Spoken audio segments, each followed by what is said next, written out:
आज अगर कोई भारत के सर्वोच्च पद प्रधानमंत्री के पद को अलंकृत कर रहा है तो हो सकता है सामान्य व्यक्ति 8 घंटे सोता और वे 4 घंटे ही सोने को मिलता हो। आप हो सकता है 8 घंटे की 10 घंटे की ड्यूटी करते हो, उन्हें 18 घंटे की ड्यूटी करनी पड़ रही हो।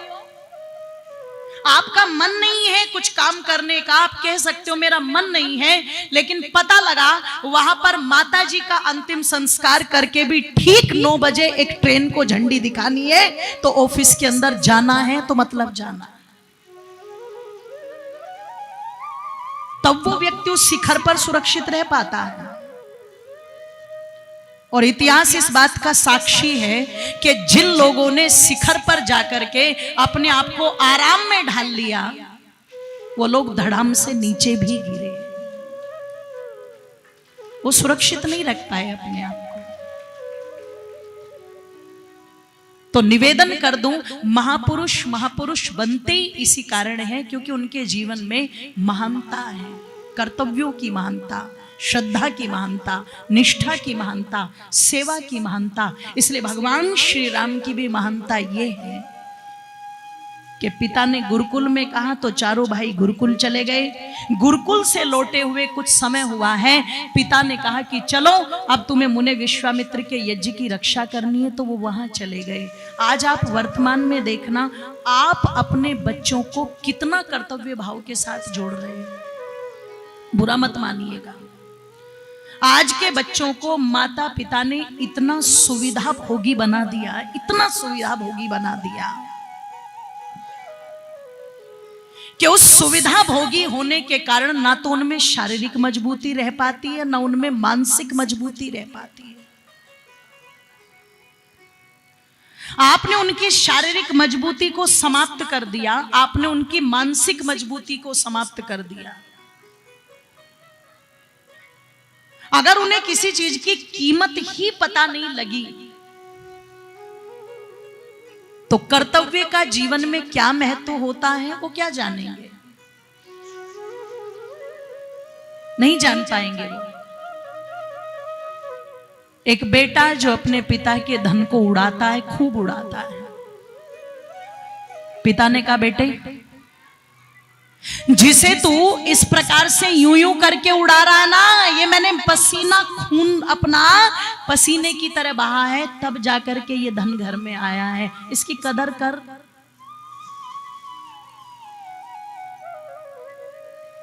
पर बेटे का एक ही उत्तर था, कमा किसके ले रहे हो, मेरे लिए ही ना।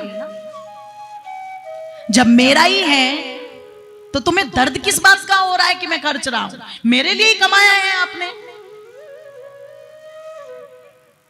पिता विचार कर रहा है इसको समझाऊं तो कैसे समझाऊं। एक दिन कहा चल उड़ाना तो बहुत आसान है, कमा के भी तो दिखा।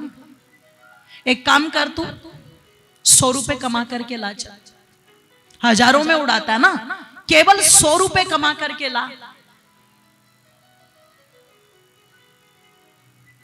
शाम तक देने 100 रुपए, तब घर में आने दूंगा, नहीं तो आने नहीं दूंगा।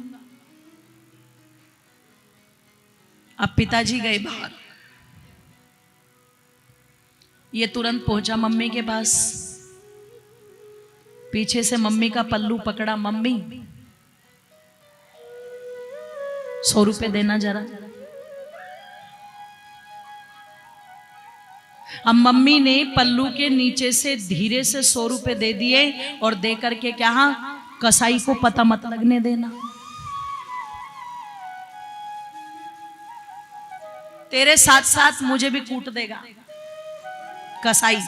मतलब आप नहीं कहती होगी अपने पति को, वो रही होगी कोई झज्जर रोहतक वाली, उपाधियां पकड़ रखी हैं पतियों के लिए, पता मत लगने देना। इसने कहा ठीक। शाम को पिताजी आए, लिया है 100 रुपया, बोले कौन सी बड़ी बात थी, लो। पिता ने कहा एक काम कर, इसे फाड़ दे। बोले क्यों, कि मैं कह रहा हूं फाड़ दे। इसने तुरंत एकदम 4-5 टुकड़े करे, फाड़ के और पिता के ऊपर उड़ा दिया, जैसे बारात में बाराती उड़ाते। पिता समझ गए। समझ गए तो अगले दिन अपनी पत्नी से कहा, देख ध्यान से सुन, खबरदार अगर इसे 1 रुपया भी दे दिया तूने आज, नहीं तो जो वे मेरी ब्लैक मनी तूने इकट्ठी कर रखी है ना सारी, कई चावलों के कनस्तर में और कई दाल के कनस्तर में, वो सारी ले लूंगा वापिस अपनी। अगले दिन फिर बोला 100 रुपए और ला शाम को। अगले दिन दोस्तों से उधार मांग लिए। पिता ने तीसरे दिन इसके दोस्तों को मना किया, सब रिश्तेदारों को मना किया, खबरदार अगर मेरे बेटे को किसी ने 1 चवन्नी भी दी तो। तीसरे दिन फिर का कमा के ला। आज मम्मी से मांगा, मम्मी ने हाथ खड़े कर दिए, मित्रों से मांगा, उन्होंने मना कर दी, रिश्तेदारों से मांगा, उन्होंने मना कर दी। अब पता लगा आधा दिन चला गया, बचा कितना, आधा दिन। ये घूमता रहा, कहां से लाऊं कहां से लाऊं, क्या करूं। जब आधा दिन निकल गया और घर में घुसने नहीं देंगे पिताजी जब तक 100 रुपए नहीं दूंगा, तो मंडी में पता लगा एक जगह कट्टे ढोने का काम चल रहे थे, मजदूर कर रहे थे। ये वहीं पहुंचा, पहुंच करके कहा मुझे कुछ पैसे चाहिए, कुछ थोड़ा बहुत काम हो तो करवा लो। उसने कहा क्या कर देगा, कट्टे उठाने का काम है, उठा दे। शाम तक जितने कट्टे उठाएगा उसी के हिसाब से तुझे पैसे मिल जाएंगे। अब जिस नवाबजादे ने कभी पानी का गिलास नहीं उठाया था, मंडी में पता लगा जब कमर पर कट्टे उठाने पड़े तो शाम तक कमर टूट गई। और जितने कट्टे उठा करके डाले थे पर कट्टे के हिसाब से 50 से 60 रुपए जो मजदूरी बनी, इसके हाथ पर रख दिए सेठ जी ने। अब इसने कहा काम इतना करवाया और पैसे इतने कम। इसने कहा कोई कलेक्टर है तू जो तुझे गड्डी दे दूं मैं? ये तो मजदूरी मिली है तेरी, पहले ही बता दिया था तुझे, यही बनती है। घर गया, पता लगा कपड़े पूरे काले, पसीने में लथपथ, चेहरा बिल्कुल लाल पड़ा हुआ है और बिल्कुल एकदम टूटा हुआ शरीर लेके घर पहुंचाई। पिताजी आगे मिले, खड़े हुए, हाँ बेटे क्या हाल? बोले वो तो देख ही रहे होंगे कि वो तो मैं देख रहा हूं, ला जल्दी 100 रुपए निकाल। इस बेटे ने अपनी जेब से वो 50 से 60 रुपए निकाले, माताओं और पिता के हाथ पर रख दिए। हाथ पर रख करके कहता है जो भी है बस ले लो, ले लो, ये मत कहना ये कम है, मैं बड़ी मुश्किल से कमा के लाया हूं।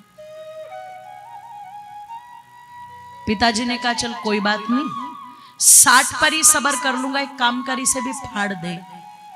बस जैसे ही पिता ने ये कहा तुरंत ऐसी बिजली सी कौंधी शरीर के अंदर कि फाड़ दूं, ऐसे ही फाड़ दूं। जानते हो ये कितनी मेहनत से कमाए हैं मैंने? मेरा चेहरा नहीं दिख रहा आपको? पसीने से लथपथ हो गया मैं, मेरे पैर टूटे जा रहे हैं, मेरी कमर टूटी जा रही है, मंडी में मजदूरी करके तब ये 60 रुपए लेकर के आया हूं और आप कहते हो फाड़ दो। बिल्कुल नहीं फाड़ूंगा। एक काम करो, अपना घर, अपनी जमीन, अपनी संपत्ति अपने पास रखो, मैं अपने आप कर लूंगा, पर मैं ये पैसे नहीं फाड़ूंगा। बाप कहता बेटे पता चल गया, पता चल गया तुझे अपने 60 रुपए जो पसीने कमा करके, पसीना बहा करके तूने कमाए, वो तुझे इतने अच्छे लग रहे हैं और पिता के हजारों रुपए तू हवा में उड़ा रहा है। जब तक स्वयं वो उस आंधी तूफान से न गुजर जाए, जब तक वो स्वयं ही ध्यान रखना उन चीजों के साँचे में न ढल जाए, तब तक उस पीढ़ी के अंदर वो चीज आएंगी ही नहीं। आज जो तुम इन्हें फूलों की तरह नाजुक बिल्कुल बना रहे हो, ये जीवन में आगे चल करके जब कोई विपत्ति आएगी, संकट आएगा, ये सर्वाइव ही नहीं कर पाएंगे बिल्कुल भी। फिर क्या होगा? नंबर कम रह गए तो ये घर कमाते और रेलवे ट्रैक पर पहुंच जाते हैं। किसी कंपटीशन में हार गए तो ये सल्फास खाने की सोचने लगते हैं। तुमने इन्हें रिश्तों में लपेट दिया, जहां इनके ऊपर रिश्तों की जिम्मेदारी आई, ये तुरंत कुत्ते बिल्ली की तरह लड़के एक दूसरे को छोड़ने की धमकी देने लगते हैं। नहीं, अगर चीजें बनानी है तो पुरुषार्थ के सांचे में ढालना पड़ेगा, तभी दृढ़ता आएगी। और फिर वो दृढ़ता इतनी आती है कि फिर वो बाप की कमाई पर नहीं, वो आपकी कमाई में विश्वास रखता है। जैसे मेरे पिता ने इज्जत बनाई, मैं भी समाज में वैसी इज्जत, जोर से बोलो, बनाऊंगा। जैसे मेरे पिता ने, दादा ने मेहनत पुरुषार्थ करके ये महल खड़े किए, ऐसे मैं भी अपनी मेहनत से करूंगा। जैसे उन्होंने संघर्ष करके अपने रिश्तों को बना करके रखा, जोड़ करके रखा, मैं भी वैसे जोड़ करके रखूंगा। ये भाव अपने बच्चों के अंदर पैदा जरूर करो।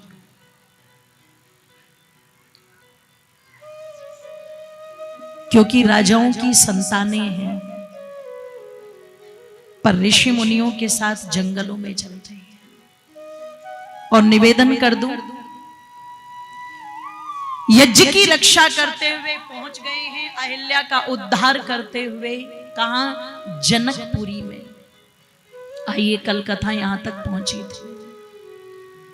जनकपुरी में जब जनक जी के दरवाजे पर चल करके मुनि विश्वामित्र के साथ पहुंचे हैं, जनक जी मुनि विश्वामित्र का सम्मान कर रहे हैं, पर कौतूहल की दृष्टि से दोनों राजकुमारों को देख रहे हैं।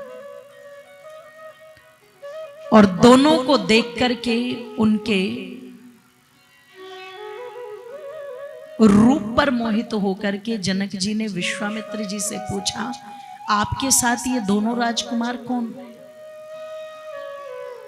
कहते हैं मुनि विश्वामित्र का परिचय कराना है। विदेहराज, ये दशरथ नंदन राम और उनके अनुज भ्रात लक्ष्मण हैं। ये बड़े वीर, बड़े गुणवान हैं, इक्ष्वाकु कुल के कुलभूषण हैं। इन्होंने ही ताड़का नाम की राक्षसी का वध करके उसे यमलोक पहुंचाया। इन्होंने ही मारीच और सुबाहु जैसे आताताइयों को मारा और हमारे यज्ञ की रक्षा की।